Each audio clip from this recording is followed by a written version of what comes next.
Juste un passe-temps, a raillé mon mari à propos de mon appareil photo.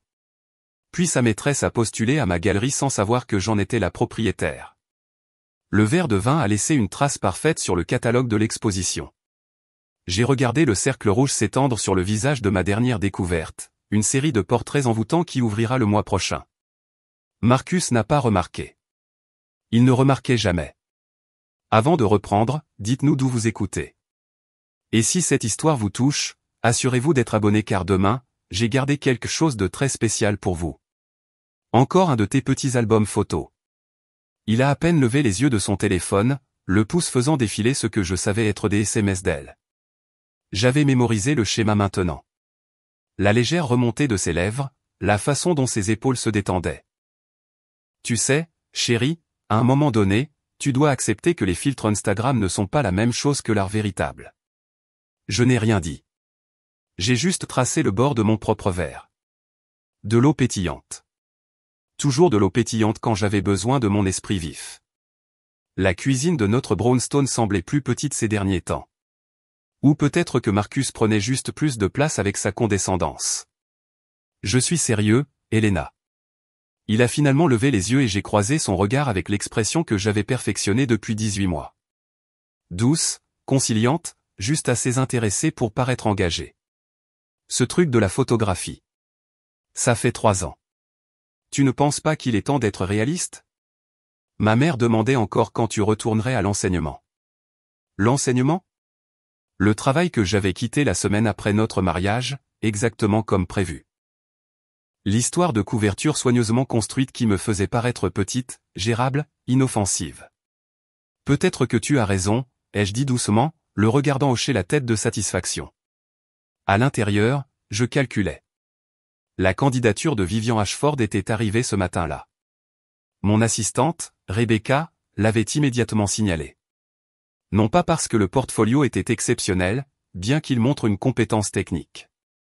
Elle l'avait signalé parce qu'elle avait reconnu la femme des photos que je lui avais montrées il y a 2 mois. La femme que Marcus rencontrait tous les mardis et jeudis à l'hôtel Méridien. La femme qui n'avait aucune idée que la prestigieuse galerie Ashford qu'elle désirait en rejoindre appartenait à l'épouse qu'elle aidait à trahir. Tu pourrais toujours aider à mon bureau, a poursuivi Marcus. Magnanime maintenant dans ce qu'il pensait être une victoire.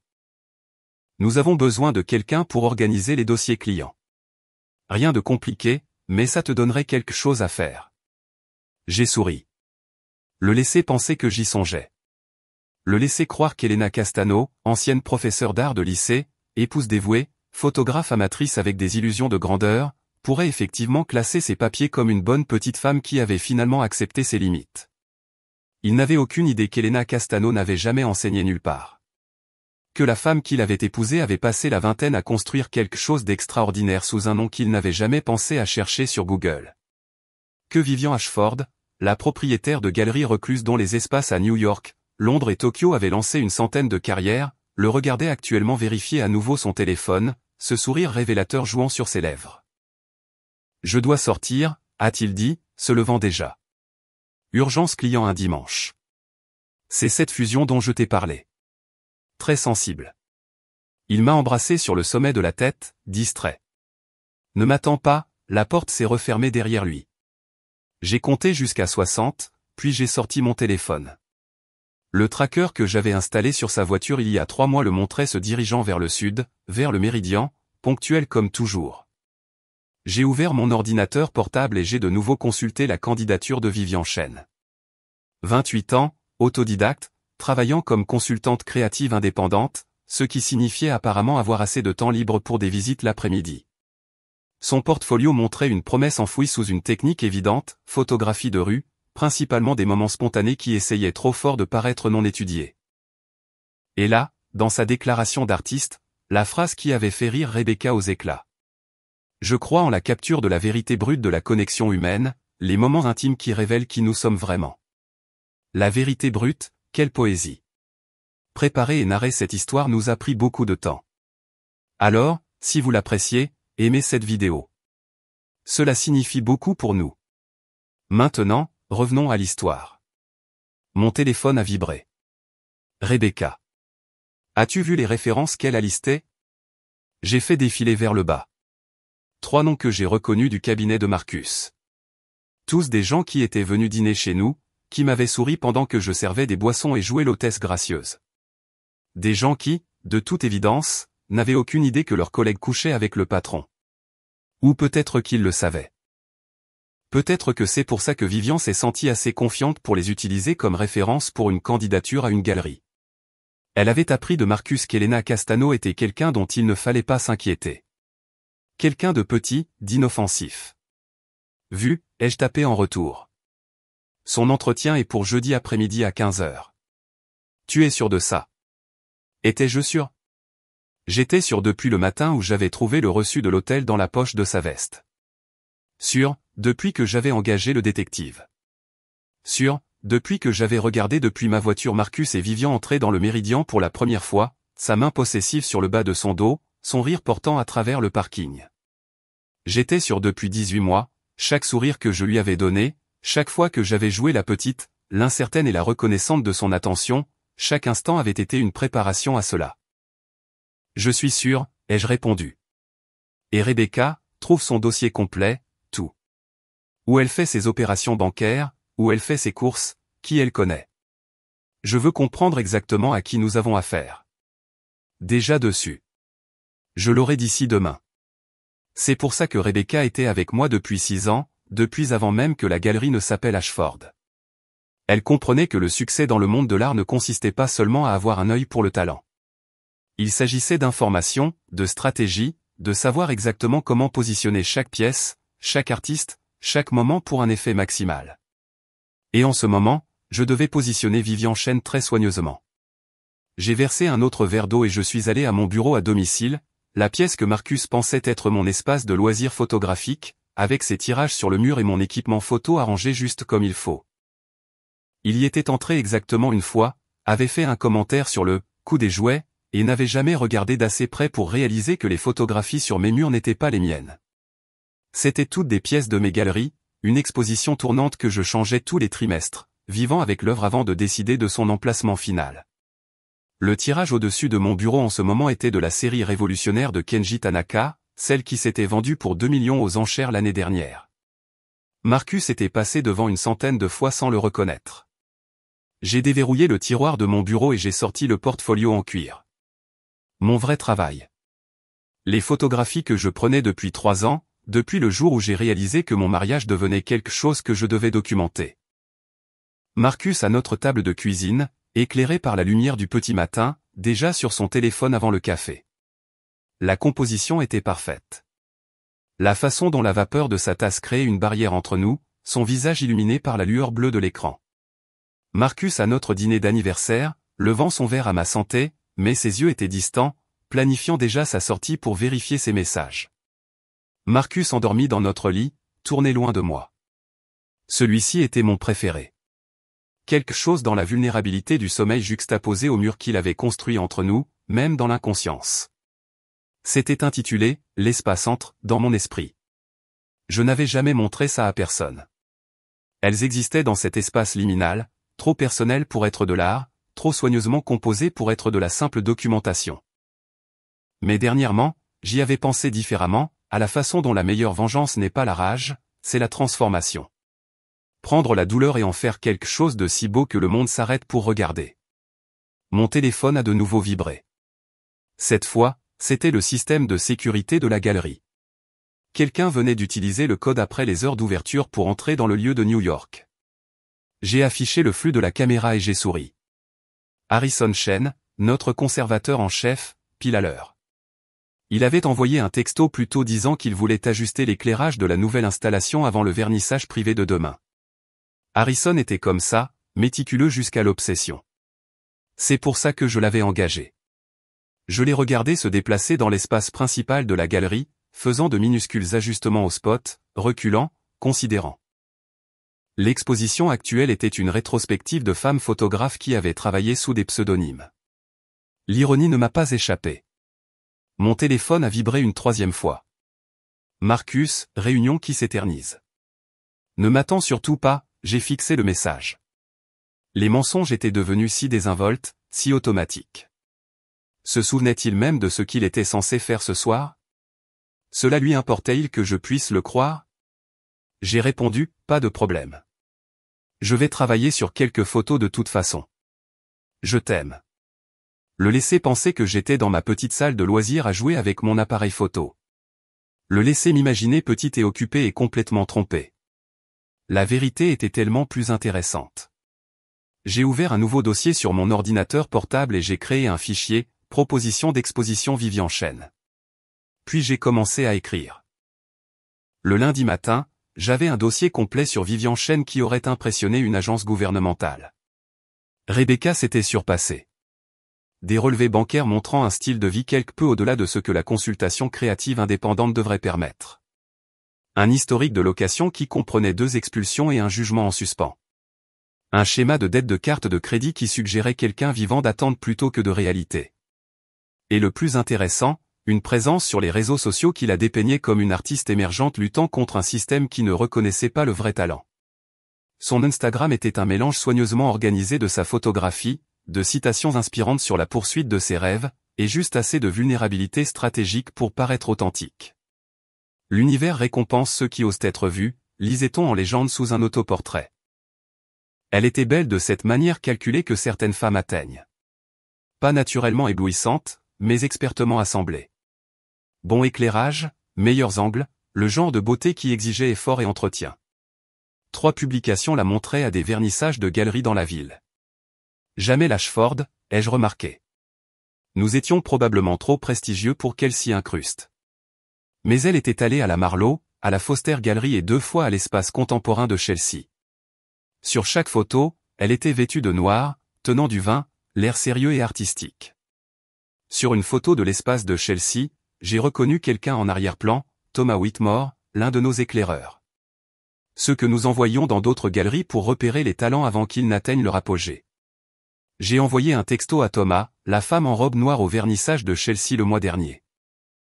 De quoi te souviens-tu à son sujet? Sa réponse est arrivée en quelques minutes. Insistante. M'a accaparé pendant 20 minutes à propos de son travail. Voulait une introduction à toi. Je lui ai dit de postuler par les voies appropriées. Pourquoi? Elle l'a fait. Entretien jeudi. Oh. Une pause. Tu veux que je sois là?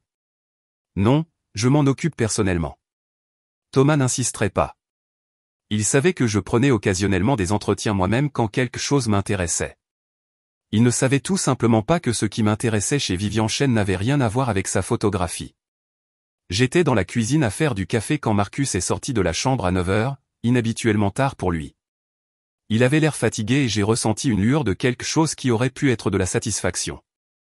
Laisser sa double vie l'épuiser. Nuit difficile?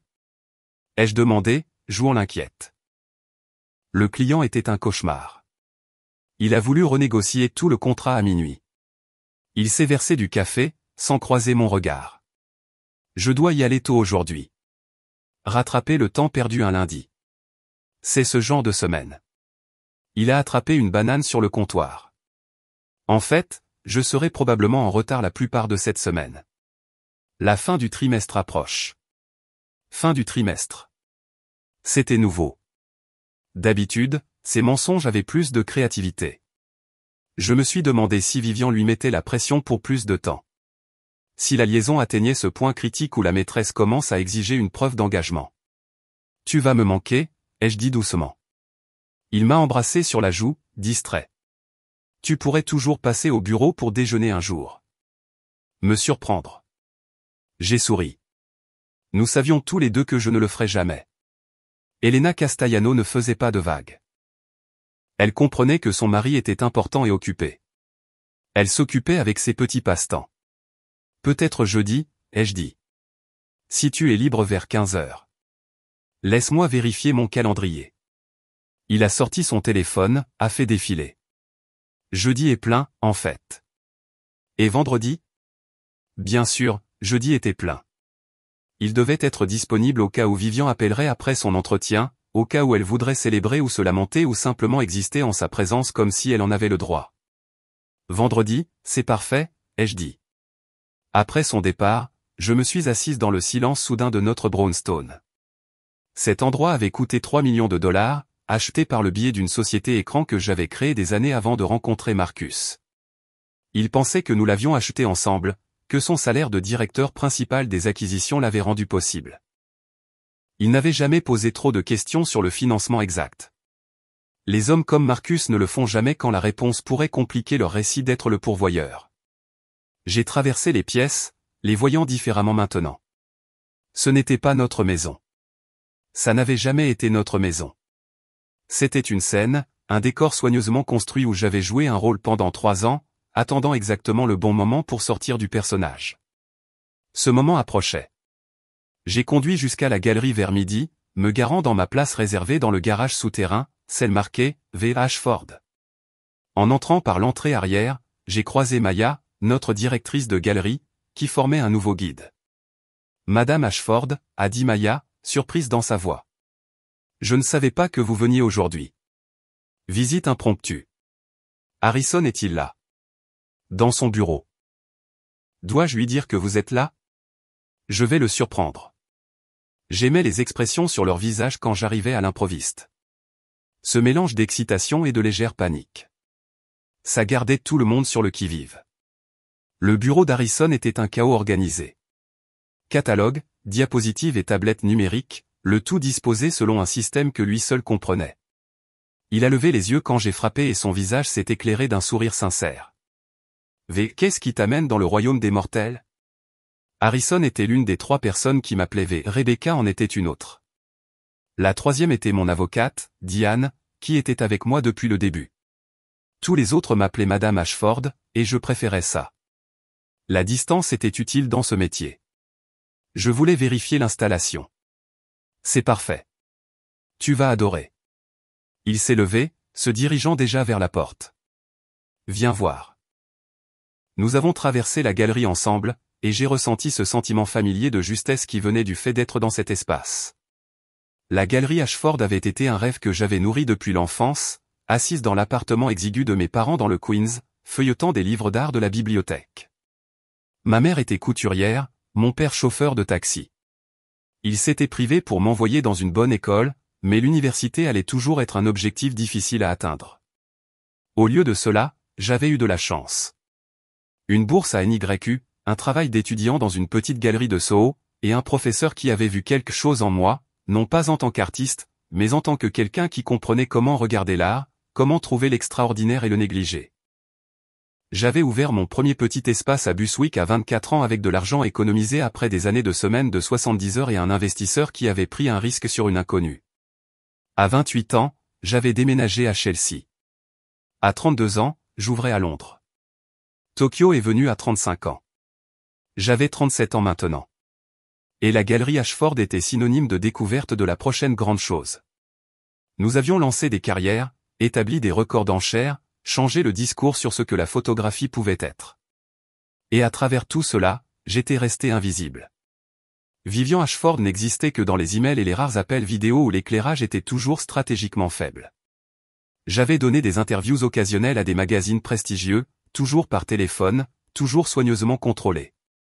Le mystère faisait partie de la marque, le génie reclus à l'œil d'or. Tout cela avait été délibéré, calculé, un choix que j'avais fait après avoir vu trop de femmes qui réussissaient dans le monde de l'art devenir l'histoire au lieu de leur galerie. Je voulais que le travail parle. Je voulais que les artistes brillent. Et je voulais la liberté de me déplacer dans le monde en tant que quelqu'un d'autre quand cela me convenait. Harrison expliquait quelque chose sur les ratios d'éclairage, mais je n'écoutais qu'à moitié. Mon esprit était à jeudi, à Vivian Chen assise en face de moi, ne sachant pas qui j'étais, ne sachant pas que chaque mot qu'elle dirait s'ajouterait à un calcul que je faisais depuis 18 mois. V. Harrison me regardait avec inquiétude. Ça va? Tu as l'air distraite. Je pense juste au nouvel entretien de jeudi. La candidature Chen. J'ai vu ça. Elle est techniquement compétente, mais rien de spécial. J'allais laisser Maya s'en occuper. Non, ai-je dit, je veux celle-ci. Harrison a haussé un sourcil. Je ne faisais plus jamais les entretiens initiaux. C'est pour ça que j'avais du personnel. Quelque chose dans son travail m'intéresse, ai-je dit, ce qui n'était pas entièrement un mensonge. J'étais très intéressé par Vivian Chen, mais pas par sa photographie. Ton instinct est généralement bon, a dit Harrison. Tu veux que je trouve des comparaisons? Voir comment elle se situe par rapport aux tendances actuelles? Ce serait utile. Et Harrison, gardons ça discret. Pas de mention sur les réseaux sociaux. Ne l'ajoutez pas à la base de données des candidats avant que je les rencontrés. Il a hoché la tête, imperturbable. Je demandais parfois la discrétion avec les candidats qui venaient de familles riches ou avaient des relations célèbres. Il a supposé que c'était un autre cas de gestion d'une personne sensible. Il n'avait aucune idée à quel point ce cas particulier était sensible. J'ai passé une autre heure à la galerie, rencontrant Maya pour discuter des expositions à venir, examinant les propositions de budget, faisant le point avec notre site de Londres par appel vidéo. C'était ma vraie vie. Ce travail, ces espaces, la culture minutieuse de l'art, des artistes et des moments qui nous survivraient tous. Le monde de Marcus, fait d'acquisition d'entreprises et de transactions, semblait si petit en comparaison, si temporaire. Il passait ses journées à aider les entreprises à s'acheter et à se vendre les unes les autres, ne créant rien, ne construisant rien, juste déplaçant des pièces sur un échiquier pour des gens qui en avaient déjà trop. Et pourtant, il pensait qu'il était le plus réussi, le plus important, celui dont la carrière comptait, tandis que la mienne n'était qu'un joli passe-temps que j'avais développé pour remplir mes journées vides. L'illusion était presque admirable dans sa complétude. J'ai quitté la galerie vers 16 heures, rentrant à Brooklyn dans un trafic qui m'a donné le temps de réfléchir. Mon téléphone a sonné alors que je traversais le pont. Rebecca, j'ai quelque chose d'intéressant, a-t-elle dit sans préambule. Vivian Chen a travaillé au cabinet de Marcus. J'ai failli faire une embardée. Quoi? Il y a 3 ans. Elle a été assistante administrative pendant 6 mois avant d'être licenciée. Aucune raison officielle n'est indiquée, mais j'ai parlé à quelqu'un qui était là.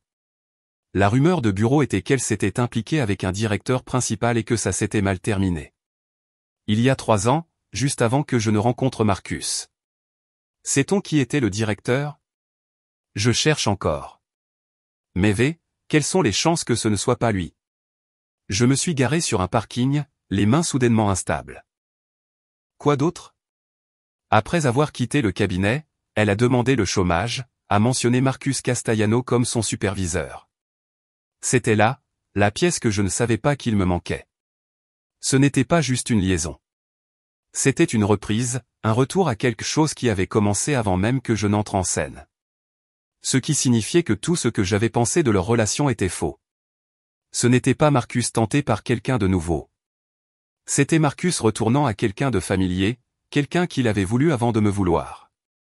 Rebecca, j'ai besoin que tu découvres tout sur ces 6 mois, pourquoi elle a vraiment été licenciée, ce qui s'est passé entre eux, tout. Déjà dessus. J'aurai un rapport complet d'ici demain. Je suis resté assise dans ma voiture, regardant le trafic passer, essayant de recadrer tout ce que je pensais savoir. Marcus m'avait-il épousé comme un lot de consolation? Avait-il pensé à elle tout le temps, ou avait-il vraiment tourné la page, pour retomber dans de vieux schémas quand elle est réapparue? Cela importait-il même? Non. Ce qui importait, c'est que jeudi, Vivian Chen entrerait dans ma galerie en pensant qu'elle passait un entretien pour une opportunité de carrière. Elle s'assoirait en face de moi, probablement vêtue de noir, probablement très sérieuse au sujet de son article. Elle parlerait de sa vision, de sa passion et de son engagement envers le métier. Et j'écouterais. Je prendrais des notes. Je poserais des questions réfléchies. Et puis je prendrais une décision sur la manière exacte de les détruire tous les deux. Mais pas tout de suite. Pas dans la colère, pas dans la fureur brûlante qui voulait envoyer un texto à Marcus tout de suite et tout brûler. Non, je ferais cela comme je faisais tout le reste, avec soin, de manière stratégique, avec la même planification méticuleuse qui avait fait de ma galerie une institution. Je ferais cela comme de l'art. Mardi est passé dans un brouillard de vie normale qui semblait de plus en plus surréaliste. J'ai déjeuné avec mon amie Patricia, l'une des rares personnes à m'avoir connu avant Marcus, à l'époque où je construisais encore ouvertement ma carrière. Elle avait gardé le silence sur ma véritable identité, comprenant sans que j'aie à expliquer pourquoi j'avais choisi de la cacher à mon mari. Comment va la photographie? A-t-elle demandé avec un sourire entendu. Nous étions dans un petit café du village, loin de tout endroit où Marcus ou ses gens pourraient se trouver. Intéressant, ai-je dit. Très intéressant. Elle a étudié mon visage. Patricia avait été ma colocataire dans la vingtaine, m'avait vu trimer pendant les premières années de la galerie. Elle était l'une des seules personnes à vraiment comprendre l'ampleur de ce que j'avais construit. C'est ta voix dangereuse, a-t-elle dit. Que se passe-t-il? Je lui ai dit, pas tout, mais assez. À propos de la liaison, de la candidature de Vivian, de l'entretien que j'avais programmé. Les yeux de Patricia se sont écarquillés. Elena V, quel que soit le nom que tu utilises aujourd'hui, c'est soit brillant, soit complètement fou. Elle a siroté son vin. Peut-être les deux. J'ai besoin de la voir de près. De comprendre ce qu'il voit en elle. Tu as besoin de comprendre pourquoi tu joues encore à ce jeu, Patricia s'est penchée en avant. Tu as tout le pouvoir ici. L'argent, la carrière, l'influence. Tu pourrais divorcer demain et tout prendre. Pourquoi fais-tu ça? C'était une question juste, une que je me posais depuis des mois. Parce que je veux qu'il comprenne, ai-je finalement dit. Je veux qu'il réalise exactement ce qu'il a jeté. Pas seulement moi, bien que, oui, ça aussi. Mais la vie qu'il aurait pu avoir s'il avait été honnête. S'il m'avait vu. Vengeance. Clarté. Patricia Harry. C'est la même chose, juste plus jolie. Peut-être qu'elle avait raison. Peut-être que ce n'était que de la vengeance habillée du langage de l'art et de la stratégie. Mais je n'avais jamais prétendu être au-dessus des émotions humaines. J'avais juste appris à les canaliser de manière productive. Nous avons fini de déjeuner et je suis rentré chez moi, où j'ai passé l'après-midi à travailler sur ma photographie. Les images que je prenais de Marcus avaient évolué en quelque chose de plus grand, une série sur le travail invisible, sur les femmes qui construisent des mondes pendant que les hommes s'en attribuent le mérite, sur la performance de la petitesse. J'avais aussi photographié d'autres sujets au cours de la dernière année. Des femmes dans la ville, vaquant à leurs occupations. Une PDG déguisée en assistante. Une chirurgienne faisant ses courses en blouse, invisible pour tout le monde autour d'elle. Une fondatrice de start-up technologique promenant son chien, inconnue malgré la valorisation de son entreprise à $1 milliard. Des femmes qui avaient appris, comme moi, que parfois le pouvoir était plus sûr quand il était caché. La série s'appelait « Un signe » et j'avais pensé à l'exposer. Non pas en tant qu'Elena Castano, photographe amateur. Mais en tant que V. Ashford, propriétaire de galerie, endossant pour la première fois le rôle d'artiste. Mais pas encore. Pas avant que cette autre chose ne soit terminée. Marcus est rentré vers 21h, plus tôt que prévu. J'étais dans le salon, ordinateur portable ouvert, en train de retoucher des photos. « Salut », a-t-il dit, et quelque chose dans sa voix était différent, plus doux. Désolé d'avoir été si absent ces derniers temps. J'ai levé les yeux. Il se tenait sur le pas de la porte, toujours en manteau, l'air presque vulnérable. Ce n'est rien. Je sais que tu es occupé. Ce n'est pas rien. Il a traversé le canapé, s'est assis à côté de moi. J'ai pensé à nous, autant que je passe au travail. Tu mérites mieux. Mon cœur battait la chamade, mais j'ai gardé mon expression neutre. Qu'est-ce qui t'amène ça? Je ne sais pas. J'ai juste l'impression de t'avoir prise pour acquise. Il m'a pris la main. Tu es toujours là, toujours encourageante. Je n'ai pas assez apprécié ça. C'était la première chose sincère qu'il me disait depuis des mois. Et tout ce que je pouvais penser, c'est, elle s'éloigne. Vivian lui met la pression, et c'est sa culpabilité qui parle. J'apprécie que tu dises ça, ai-je dit prudemment. Faisons quelque chose ce week-end. Juste nous. Peut-être monter dans le nord de l'État, s'éloigner de la ville. Ça a l'air sympa.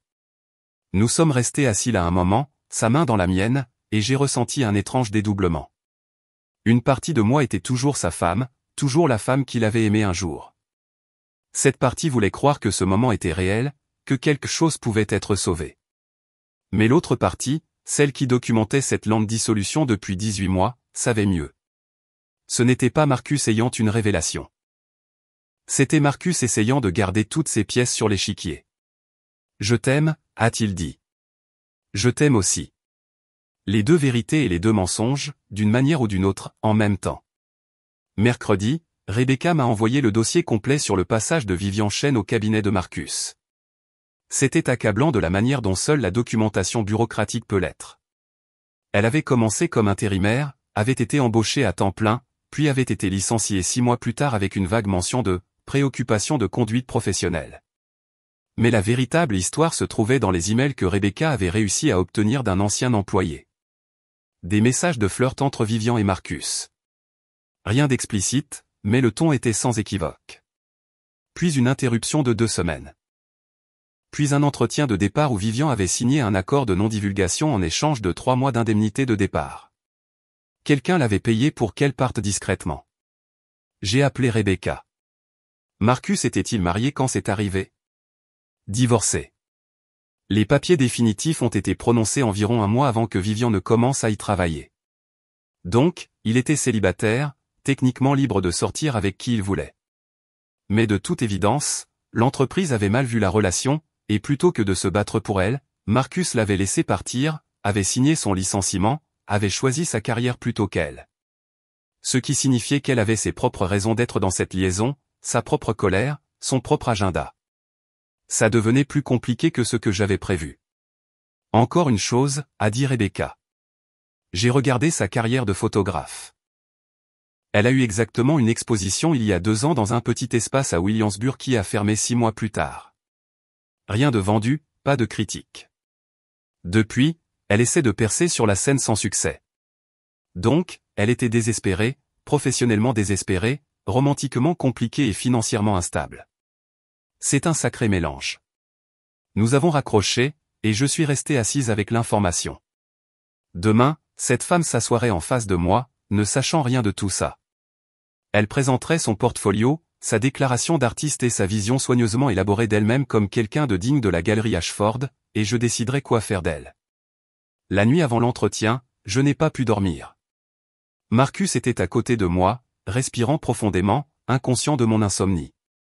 Je me suis levé prudemment, je suis allé à mon bureau et j'ai de nouveau consulté le portfolio de Vivian. Cette fois, je l'ai regardé différemment. Non pas comme la femme bafouée, mais comme une conservatrice. Que cherchait-elle réellement à dire avec ces images? La photographie de rue montrait une habileté technique mais manquait de point de vue. Les compositions étaient équilibrées mais pas audacieuses. Tout était compétent et rien n'était essentiel.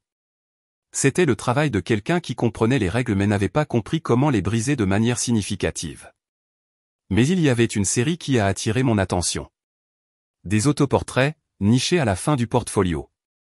Dans ceux-ci, Vivian n'était jamais tout à fait nette, prise dans des miroirs, des surfaces réfléchissantes, des ombres. Des images où elle était présente mais obscurcie. La déclaration d'artiste pour cette série disait, à l'ère de la visibilité constante, j'explore le pouvoir de rester juste hors de portée. Ces images demandent, que se passe-t-il lorsque nous refusons d'être pleinement vus?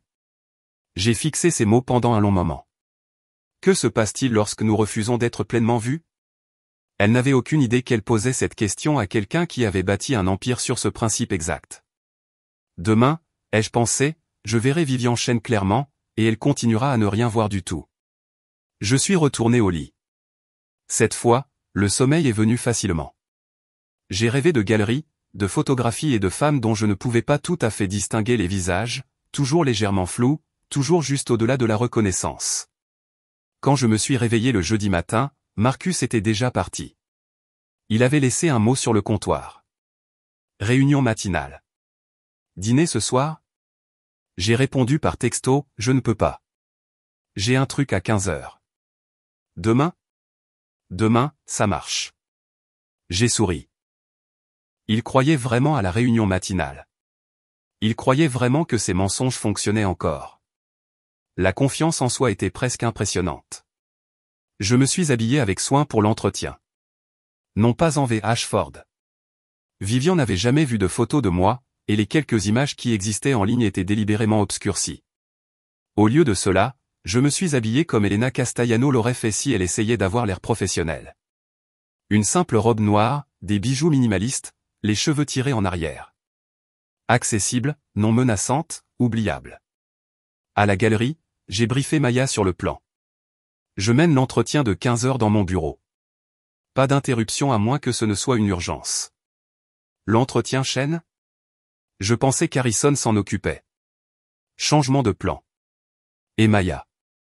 Si quelqu'un pose des questions sur Mademoiselle Chen après son entretien, nous n'avons pas encore pris de décision. Elle a hoché la tête, curieuse, mais professionnelle.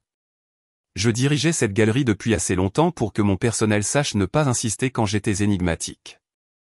J'ai passé la matinée en réunion, mais mon esprit était ailleurs, passant en revue des scénarios possibles, planifiant des réponses, pensant à ce que je voulais de cette rencontre. La vérité, la confrontation, la révélation? Ou était-ce plus simple que ça? Voulais-je juste regarder dans les yeux de la femme qui couchait avec mon mari et voir ce qu'elle voyait quand elle me regardait? À 14h55, Maya a sonné à mon bureau. Mademoiselle Chen est là. Donnez-lui 5 minutes, puis envoyez-la monter. J'ai utilisé ces 5 minutes pour me recentrer, pour me rappeler que je détenais tout le pouvoir ici, que cette femme n'avait aucune idée de qui j'étais vraiment, que je pouvais mettre fin à ses aspirations d'un seul mot. La connaissance était enivrante. À 15 heures précises, on a frappé à ma porte. Entrez, ai-je dit. Et Vivian Chen est entrée dans mon bureau, portfolio à la main, les yeux brillants d'espoir, complètement inconsciente que la femme derrière le bureau était sur le point de tout changer. Elle était plus jolie en personne. C'était ma première pensée traîtresse alors que Vivian Chen s'installait dans le fauteuil en face de mon bureau. Les photographies n'avaient pas tout à fait capturé la qualité de porcelaine de sa peau, ni la façon dont ses cheveux sombres attrapaient la lumière des fenêtres de la galerie. Elle était nerveuse. Bien. Les mains jointes autour de son portfolio, les épaules légèrement voûtées, essayant de se faire plus petite en présence de ce qu'elle pensait être le pouvoir. Si seulement elle savait. Mademoiselle Chen, ai-je dit, gardant ma voix neutre. Merci d'être venue. Merci de me recevoir, elle s'est arrêtée, réalisant qu'elle ne connaissait pas mon nom. Vous pouvez m'appeler Elena. L'ironie d'utiliser mon vrai nom était délicieuse. Je mène les entretiens pour Madame Ashford aujourd'hui. Oh. La déception a vacillé sur son visage. J'espérais la rencontrer personnellement. Madame Ashford mène rarement les entretiens initiaux elle-même. Mais je peux vous assurer que votre candidature lui parviendra directement. Chaque mot était techniquement vrai. Allons-nous regarder votre travail? Elle a ouvert son portfolio avec la révérence prudente que les gens réservent aux choses dont ils ont désespérément besoin pour réussir. J'avais vu ce geste 1000 fois. Des artistes mettant leur âme à nu, espérant être choisis. D'habitude, ça m'émouvait. Aujourd'hui, je ne ressentais qu'un froid calcul. C'est ma série de photographies de rue, a commencé Vivian. Je m'intéresse à la capture de moments authentiques de connexion humaine dans les espaces urbains. La façon dont les étrangers interagissent, les petites gentillesses qui passent inaperçues. J'ai levé la main. Avant de discuter de technique, dites-moi pourquoi vous voulez exposer à l'Ashford. Elle a cligné des yeux, décontenancée par l'interruption. Eh bien, c'est l'une des galeries les plus prestigieuses du monde. Tous les photographes rêvent d'eux. C'est ce que tout le monde dit. Je me suis adossé à ma chaise. Je vous demande pourquoi vous, spécifiquement, avez besoin de cet espace. Qu'est-ce qui rend votre travail essentiel à notre mission? Une lueur de quelque chose a traversé son visage. De la frustration peut-être, ou de la peur. Elle était habituée à ce que les gens soient impressionnés par son ambition, pas à ce qu'on la remette en question. Je pense que mon travail parle de l'invisibilité de certaines expériences, a-t-elle dit en se reprenant, en particulier des expériences des femmes, de la façon dont on nous apprend à nous faire plus petites, à exister dans les marges pendant que d'autres prennent de la place. L'hypocrisie était à couper le souffle. Cette femme qui couchait avec le mari de quelqu'un d'autre voulait me faire la leçon sur l'invisibilité des femmes. Intéressant, ai-je dit. Et dans votre vie personnelle, pratiquez-vous ce que vous photographiez? Vous rendez-vous visible? Ou préférez-vous les marges? Ses yeux se sont légèrement plissés. Je ne suis pas sûr de comprendre la question. Votre déclaration d'artiste mentionne le pouvoir de rester juste hors de portée. Je suis curieuse de savoir si c'est une position philosophique ou une préférence personnelle. Les deux, je suppose. Elle était maintenant sur la défensive, sentant le danger mais ne comprenant pas sa source. Je pense qu'il y a de la force dans le mystère, dans le fait de ne pas tout donner. Comme se cacher à la vue de tous. Oui, exactement. J'ai ouvert son portfolio et j'ai commencé à examiner les images avec un soin exagéré. Elle les avait organisées chronologiquement, et je pouvais voir son amélioration technique au fil du temps. Le travail précoce était dérivé, clairement influencé par d'autres photographes qu'elle avait étudiés. Mais les pièces récentes montraient plus de confiance. C'est compétent, ai-je finalement dit. Mais la compétence ne suffit pas pour l'Ashford. Nous avons besoin de vision, de nécessité, d'un travail qui ne pourrait pas exister sans que cet artiste particulier ne le crée. J'ai levé les yeux vers elle. Qu'est-ce qui vous rend nécessaire, mademoiselle Chen? Elle a tressailli. C'était la question que tous les artistes redoutaient, et elle n'avait pas de bonne réponse. Je pouvais la voir se démener, essayant de trouver des mots qui me satisferaient. J'ai lutté, a-t-elle dit. J'ai été sous-estimé, négligé. J'ai dû me battre pour chaque opportunité tout en regardant des gens moins talentueux réussir parce qu'ils avaient les bonnes relations, le bon nom de famille, le bon partenaire, ai-je suggéré doucement. Son visage est devenu pâle. Excusez-moi. J'observe simplement que le succès dans le monde de l'art dépend souvent des relations. Qui vous connaissez? Qui vous soutient? Qui vous ouvre des portes? J'ai fermé son portfolio. Parlez-moi de votre système de soutien, mademoiselle Chen. Qui croit en votre travail? Elle était maintenant en difficulté. J'ai des amis dans l'industrie, des collègues qui m'ont encouragé. Pas de partenaire, pas de conjoint qui défend votre carrière? C'est une question plutôt personnelle. L'art est personnel.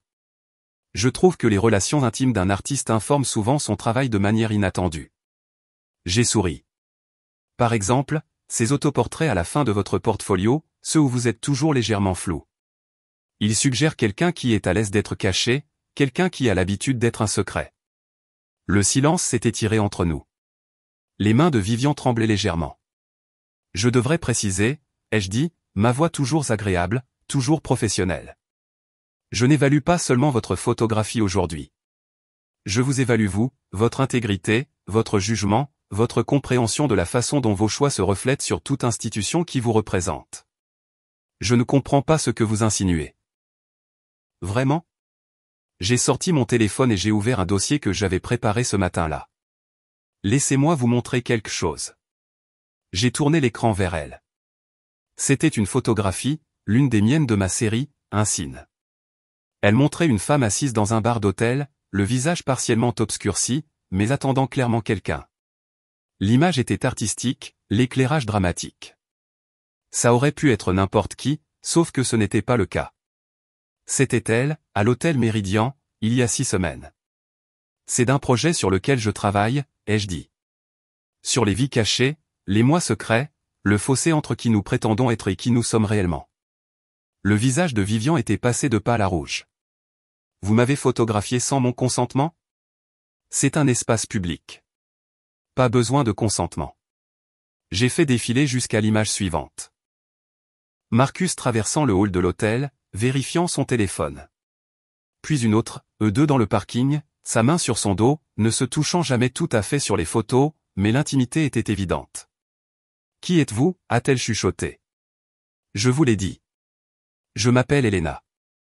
J'ai laissé planer le suspense, regardant la compréhension poindre lentement. Elena Castellano? La même. Elle s'est levée brusquement, manquant de renverser sa chaise. C'est insensé. Vous ne pouvez pas. C'est. Asseyez-vous, mademoiselle Chen.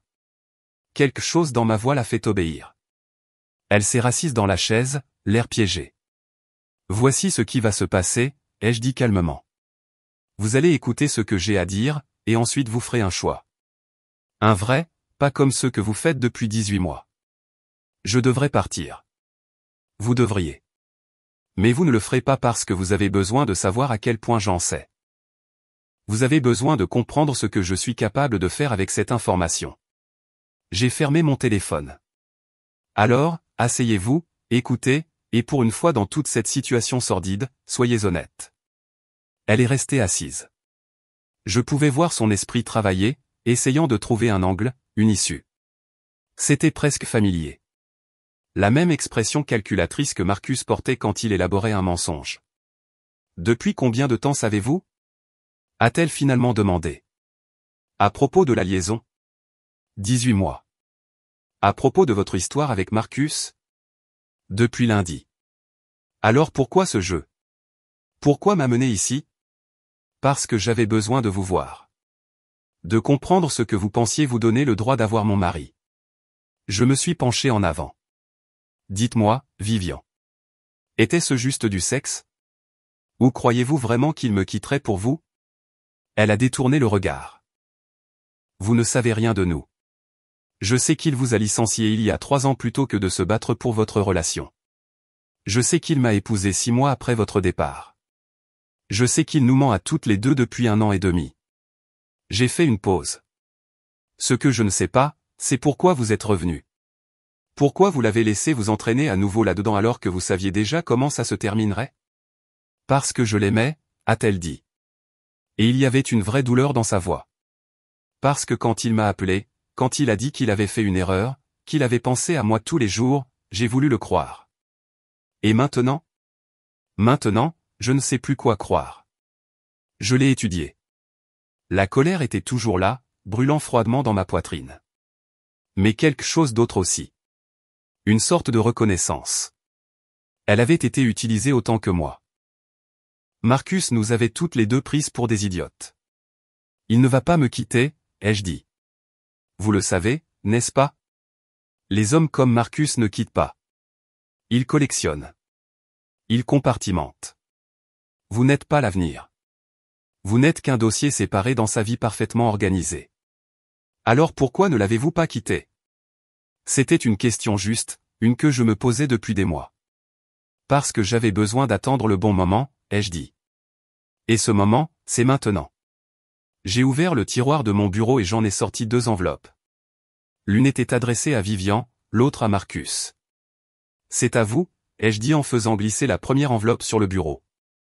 À l'intérieur, vous trouverez la documentation de chaque fois que Marcus vous a menti. Chaque promesse qu'il a faite et qu'il n'avait aucune intention de tenir. Chaque moment où il a choisi son confort plutôt que votre dignité. Il y a aussi des informations sur l'accord de non-divulgation que vous avez signé en quittant son cabinet. Spécifiquement, la clause qu'il annule si l'entreprise a sciemment déformé les circonstances de votre licenciement. Elle a fixé l'enveloppe comme si elle pouvait la mordre. Pourquoi me donnez-vous ça? Parce que vous méritez de connaître la vérité. Toute la vérité. Pas la version que Marcus vous a racontée. Pas la version que vous vous êtes racontée. La vérité réelle. J'ai tapoté la 2e enveloppe. C'est celle de Marcus. Elle contient des papiers de divorce, des relevés financiers montrant que tout ce qu'il pense que nous possédons ensemble m'appartient en réalité, et la documentation de sa liaison qui rendra toute procédure contestée très brève. Vous divorcez? Je me prépare à divorcer de lui depuis que j'ai trouvé le premier reçu d'hôtel. J'attendais juste le bon moment pour que ça fasse mal. Vivian a ouvert son enveloppe avec des mains tremblantes. J'ai observé son visage pendant qu'elle lisait les documents que Rebecca avait préparés. J'ai vu le moment où chaque nouvelle révélation a atterri. Marcus lui avait dit que j'étais froide. Que je ne le comprenais pas. Qu'il restait par obligation, pas par amour. Il lui avait dit qu'il prendrait un nouveau départ une fois qu'il aurait trouvé comment partir sans tout perdre dans le divorce. Il lui avait dit tellement de mensonges. L'appartement qu'il vous a promis, ai-je dit doucement. Celui qu'il a dit que nous achèterions ensemble une fois qu'il aurait réglé les choses. C'est mon immeuble. Je le possède par le biais d'une société d'investissement. Il allait vous installer dans une de mes propriétés. Elle a fait un bruit qui aurait pu être un rire ou un sanglot. Et l'opportunité d'emploi qu'il a mentionnée, celle dans cette start-up technologique que dirigeait son ami. Cet ami est mon ancien camarade de classe en école de commerce. Marcus lui a demandé de vous embaucher comme une faveur. Il allait en prendre le crédit, vous rendre reconnaissante. Arrêtez, a-t-elle chuchoté.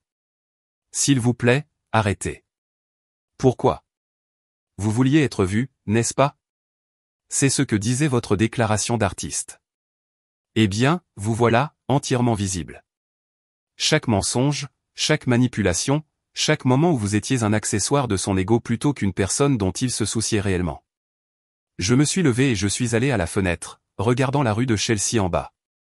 Les gens passaient devant la galerie tous les jours, sans jamais savoir ce qui se passait à l'intérieur de ces murs, sans jamais connaître les histoires qui se jouaient dans cet espace. Je ne vous donne pas ces informations pour vous faire du mal, ai-je dit, toujours face à la fenêtre. Je vous les donne parce que je sais ce que c'est que d'être sous-estimé, que les gens pensent que vous êtes moins que ce que vous êtes parce que ça correspond à leur récit. Vous êtes la mystérieuse Vivian Ashford. Sa voix était plate. Vous êtes l'une des personnes les plus puissantes du monde de l'art. Et vous pensiez que j'étais une enseignante ratée avec un passe-temps de photographe. Marcus vous a dit ça, n'est-ce pas? Il en a probablement ri. Mes tristes petites publications Instagram, mon équipement d'amateur, mes illusions de talent. Il a dit, elle s'est arrêtée. Dites-le. Il a dit que vous étiez gentille, que vous faisiez de votre mieux mais que vous n'aviez aucune vraie vision, qu'il se sentait coupable parce que vous le regardiez comme s'il avait décroché la lune. Je me suis retourné pour lui faire face. Je le photographie depuis 3 ans, documentant chaque mensonge, chaque dédain, chaque moment où il s'est fait grand en me faisant petite. J'ai des centaines d'images, un dossier complet de notre mariage alors qu'il s'effondrait. J'ai fait une pause. Ce travail, mon vrai travail, c'est ce que je faisais pendant qu'il pensait que je jouais à être une artiste. Allez-vous l'exposer? Oui. Ça s'appelle un signe. Ça ouvre le mois prochain. Y compris les photographies que j'ai prises de vous et de Marcus. J'ai vu son visage changer. Ne vous inquiétez pas, votre visage n'est pas visible. Ni le sien. Ce n'est pas le sujet de l'œuvre. C'est l'architecture de la tromperie, la façon dont les gens occupent l'espace quand ils pensent que personne ne les regarde vraiment. Vivian pleurait maintenant, silencieusement, les larmes coulant sur son visage soigneusement maquillé. Je suis désolée, a-t-elle dit. Je sais que ce n'est pas suffisant. Je sais que ça ne change rien, mais je suis désolée. Je ne veux pas de vos excuses. Je veux que vous laissiez mon mari tranquille. Je veux que vous preniez les informations de cette enveloppe et que vous décidiez quoi en faire. Et je veux que vous réfléchissiez très attentivement aux choix qui vous ont amené ici. Et la galerie? Ma candidature? J'ai presque ri. Elle pensait toujours à sa carrière. Votre travail n'est pas fait pour l'Ashford, ai-je dit, sans méchanceté. C'est compétent, mais ça manque de point de vue.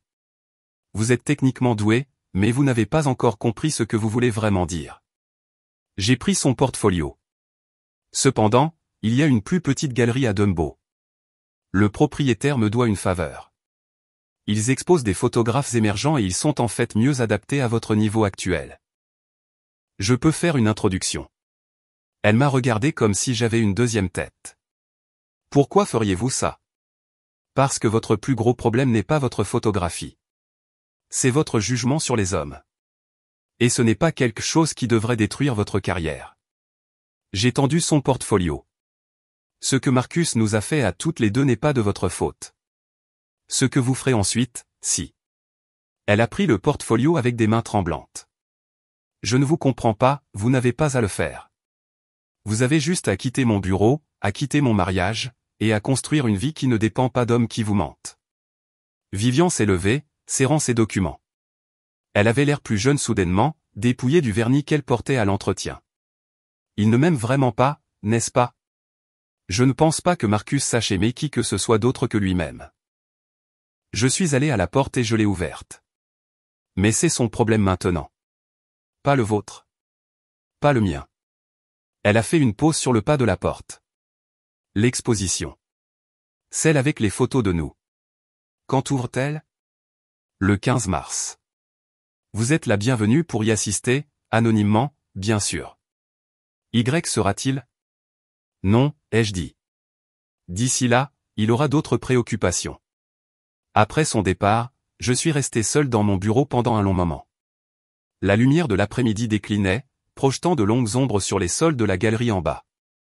Je pouvais voir Maya par la fenêtre, parlant à un collectionneur d'une pièce de l'exposition actuelle.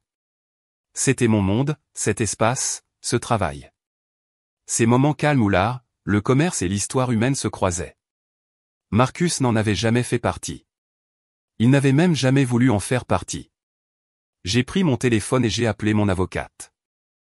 Diane, il est temps. Signifiez les papiers ce soir. Son bureau est le meilleur endroit. Rendez ça public. Rendez ça professionnel. Rendez ça impossible pour lui de le déformer. Tu es sûr? Je n'ai jamais été aussi sûr de quoi que ce soit. Nous avons discuté de la logistique pendant 20 minutes. Diane se préparait à ce moment depuis aussi longtemps que moi. La paperasse était béton. Les relevés financiers clairs. Les preuves irréfutables. D'ici demain, Marcus le saurait, ses collègues le sauraient, ses parents le sauraient, tous ceux qui l'avaient entendu dénigrer ma photographie en amateur sauraient exactement qui j'étais et ce que j'avais construit. Et moi, je serais libre. J'ai appelé Rebecca ensuite. L'entretien a eu lieu. Elle sait tout.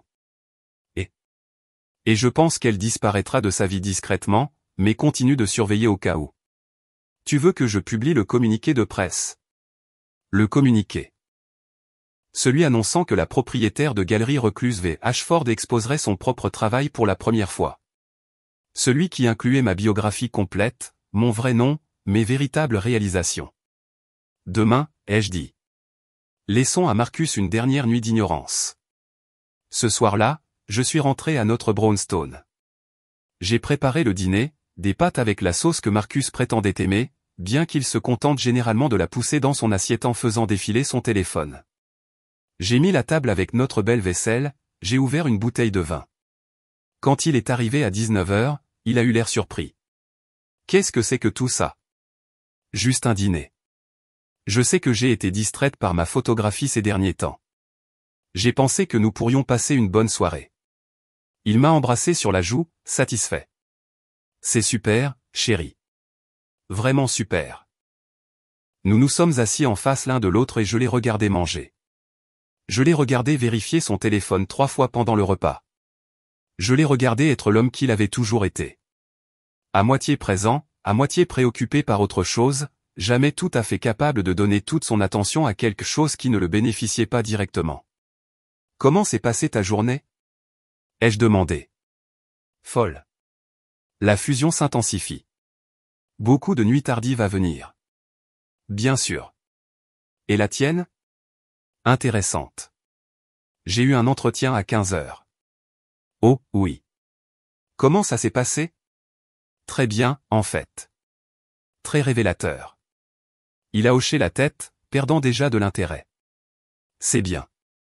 Peut-être que quelque chose en sortira. Je pense que quelque chose en sortira certainement. Après le dîner, il s'est retiré dans le salon avec son ordinateur portable. J'ai fait la vaisselle, puis je l'ai rejoint, me blottissant à l'autre bout du canapé avec un livre. Nous sommes restés assis comme ça pendant 2 heures, ensemble, mais séparés, comme nous avions passé la majeure partie de notre mariage. À 22h, son téléphone a vibré. Il a jeté un coup d'œil, et j'ai vu le léger changement dans son expression. Tension, culpabilité. Ce n'était pas Vivian. Elle était probablement devenue silencieuse après notre réunion, essayant de tout digérer. C'était probablement le travail. Ou peut-être une autre femme. À ce stade, cela n'avait presque plus d'importance. Je devrais aller me coucher, ai-je dit en me levant. Grosse journée demain. Ouais, moi aussi. Il a à peine levé les yeux. Je suis allé dans notre chambre, ma chambre en réalité, dans ma maison qu'il avait toujours pensé être la nôtre, et je me suis allongé dans le noir. Demain, des papiers de divorce seraient signifiés à son bureau. Demain, le monde de l'art apprendrait que Vivian Ashford était Elena Castellano. Demain, tout changerait. Mais ce soir, pour ces quelques dernières heures, je me suis laissé être immobile. Je me suis laissé exister dans l'espace entre qui je prétendais être et qui j'étais réellement. C'était comme attendre en coulisses avant une performance, cette respiration retenue avant que le rideau ne se lève. Je me suis endormi en planifiant mon exposition. Les photographies de Marcus ancreraient la série, mais elles seraient entourées d'images d'autres femmes. Toutes existant à la vue de tous. Toutes invisibles pour des gens qui avaient décidé que nous étions invisibles. Le spectacle serait magnifique. Il serait dévastateur. Il serait vrai. Et c'était la seule vengeance qui comptait. Les papiers ont été signifiés à 14h le lendemain.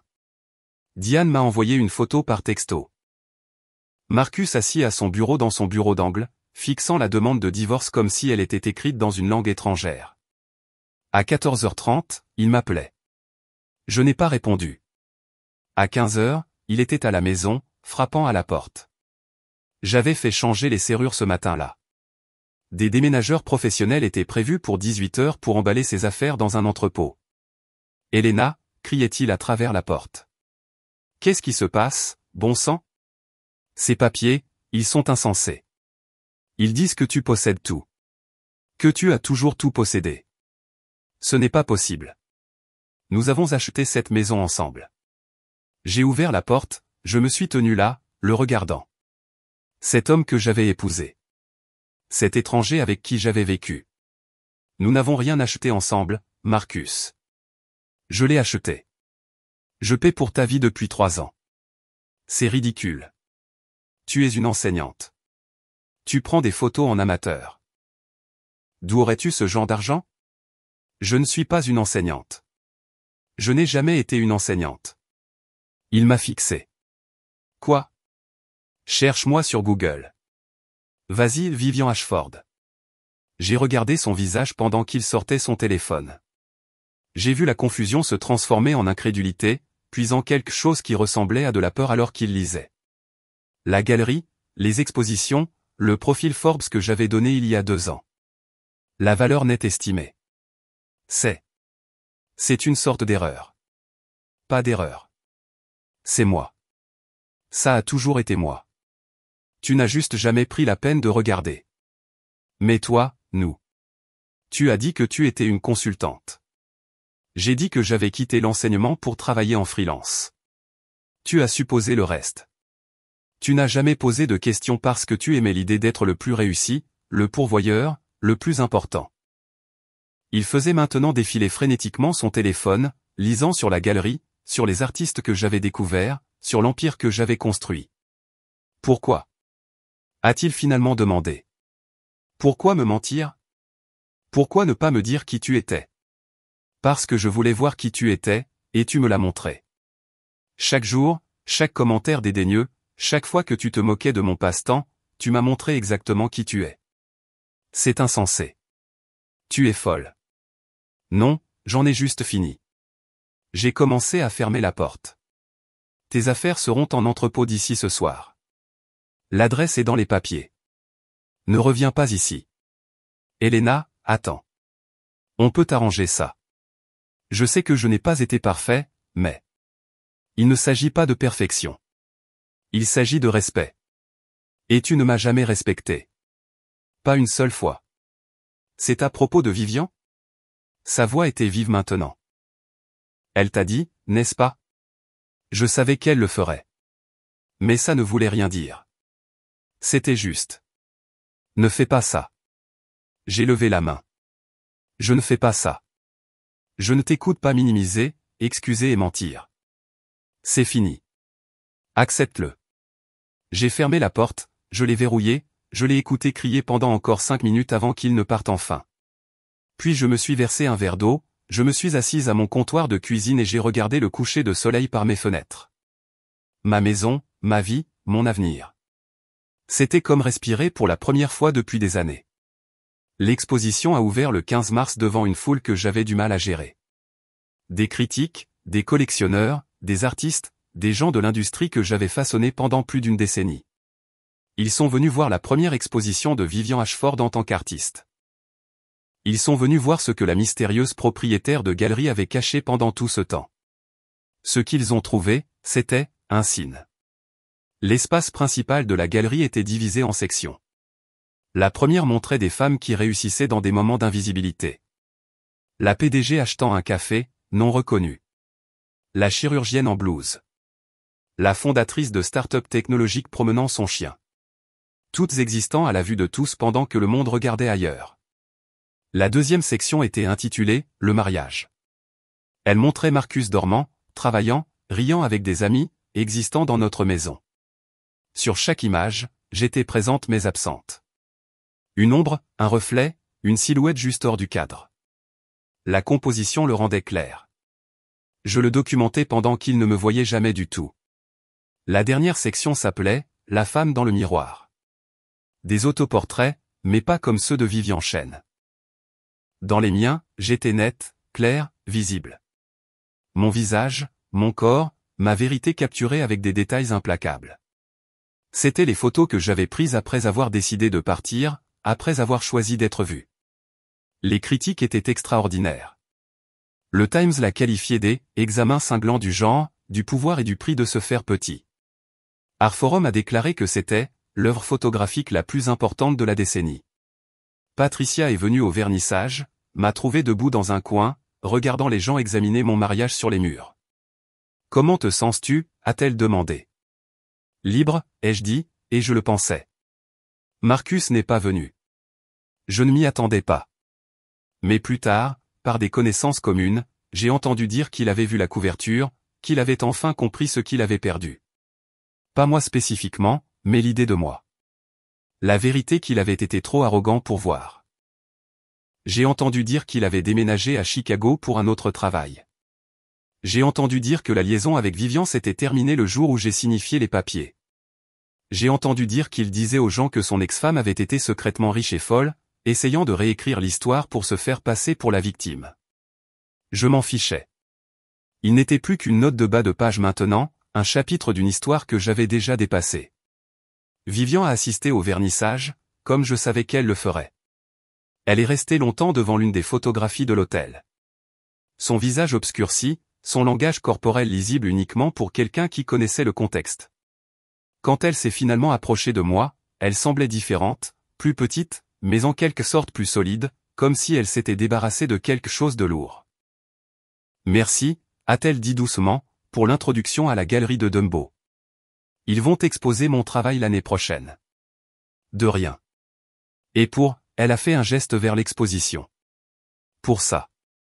Pour en avoir fait plus qu'une simple histoire sur lui. Ça a toujours été plus qu'une simple histoire sur lui, ai-je dit. Il ne le savait tout simplement pas, elle a hoché la tête et est partie. Nous n'allions jamais être amis, mais nous avions toutes les deux survécu à Marcus Castellano. Et il y avait quelque chose dans cette survie partagée qui semblait suffisant. 6 mois plus tard, j'ai vendu le brownstone. Trop de souvenirs. Trop de Marcus. J'ai acheté un loft à Tribeca avec des fenêtres du sol au plafond et de l'espace pour une vraie chambre noire. Je sortais occasionnellement, mais je n'étais pas pressé. Après des années à me cacher, j'appréciais d'être entièrement visible. D'être moi-même, sans traduction ni explication. La galerie a continué à prospérer. Unseen a voyagé à Londres et à Tokyo, attirant des foules à chaque endroit. Je faisais des interviews maintenant, montrant mon visage, racontant mon histoire. La mystique de V. Ashford avait été remplacée par quelque chose de mieux. La réalité d'Elena Castellano. Je développais une nouvelle série sur la transformation, sur l'espace entre qui nous prétendons être et qui nous sommes réellement. Elle allait s'appeler « Devenir ». Et je savais qu'elle serait encore meilleure que « Unseen », parce que j'avais appris quelque chose à travers toute cette terrible expérience transformatrice. L'acte le plus puissant n'est pas la vengeance. C'est la réclamation. Reprendre votre histoire. Refuser d'être petit. Un soir, seul dans mon loft à retoucher des photos, mon téléphone a sonné. Numéro inconnu. Allô, Elena. C'est Marcus. J'ai failli raccrocher, mais la curiosité l'a emporté. Que veux-tu ? Je voulais juste dire que je suis désolé. Pour tout. Pour ne pas t'avoir vu, pour ne pas avoir apprécié ce que j'avais. D'accord. Une longue pause. C'est tout ce que tu vas dire ? Qu'y a-t-il d'autre ? Tu es désolé. Je t'ai entendu. Ça ne change rien. J'ai suivi ta carrière, les expositions, la presse. Tu es partout maintenant. J'ai toujours été partout. Tu ne regardais tout simplement pas, je sais. C'est de ça dont je suis désolé. J'ai regardé par la fenêtre les lumières de la ville. J'ai pensé à la femme que j'étais quand je l'ai épousée.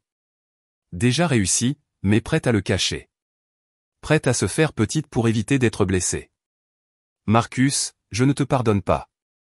Je ne pense pas que je le ferai un jour. Mais je te suis reconnaissante. Reconnaissante ? Tu m'as appris ce qui se passe quand on cache sa vérité. Quand on laisse quelqu'un d'autre définir sa valeur. Tu m'as appris en étant exactement qui tu es.